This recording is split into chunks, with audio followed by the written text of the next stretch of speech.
संपन्नता की ओर बढ़ते कदम। परमात्मा इशारे।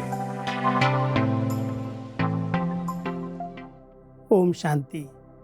परमात्मा हम सभी बच्चों को प्रीत बुद्धि रहने की बहुत सुंदर व्याख्या दे रहे हैं, बताते रहते हैं। आज भी हम सबको एक बहुत अच्छी विधि, विनाश काल की स्मृति। जितना विनाश काल की स्मृति रहती है उतना प्रीत परमात्मा के साथ जुटी रहती है।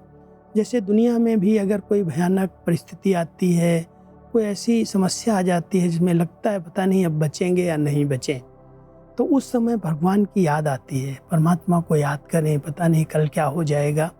ऐसे ही परमात्मा कह रहे हैं, बच्चे अपने इस शरीर के विनाश का कोई भरोसा नहीं है। किस घड़ी डेथ आएगी उसका डेट नहीं है, उसकी घड़ी निश्चित नहीं है। इसलिए हर घड़ी अंतिम घड़ी है। ये जब स्मृति में रहता है तो परमात्मा से निरंतर प्रीत जुटी हुई रहती है। तो आज परमात्मा हम सभी बच्चों को विशेष इशारा दे रहे हैं, बच्चे अगर सदा ये स्मृति रहे कि इस तन का किसी भी समय विनाश हो सकता है, तो ये विनाश काल स्मृति में रहने से प्रीत बुद्धि स्वतः हो ही जाएंगे। जैसे विनाश काल आता है तो अज्ञानी भी बाप को याद करने का प्रयत्न जरूर करते हैं, लेकिन परिचय के बिना प्रीत जुट नहीं पाती। अगर सदा ये स्मृति में रखो कि ये अंतिम घड़ी है, तो ये याद रहने से और कोई भी याद नहीं आएगा। अगर परमात्मा का यथार्थ परिचय नहीं है और विनाश काल आ गया तो लोग भगवान को तो याद करेंगे, लेकिन अंतमति सोगति नहीं हो सकेगी, क्योंकि भगवान का यथार्थ परिचय ही नहीं है। वो है कौन, वो कहाँ रहता है।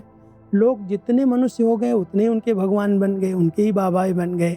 परमात्मा एक है, वो निराकार है, वो सर्वशक्तिवान है, सर्वज्ञ है।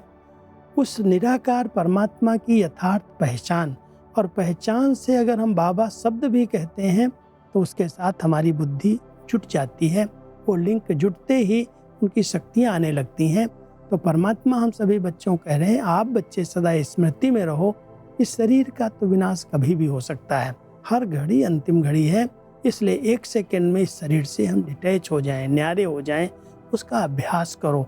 और जब इस शरीर से न्यारे होने का अभ्यास होगा तो परमात्मा के साथ स्वतः बुद्धि जुट जाएगी, उनकी स्मृति रहेगी और अंतमति सोगति हो जाएगी।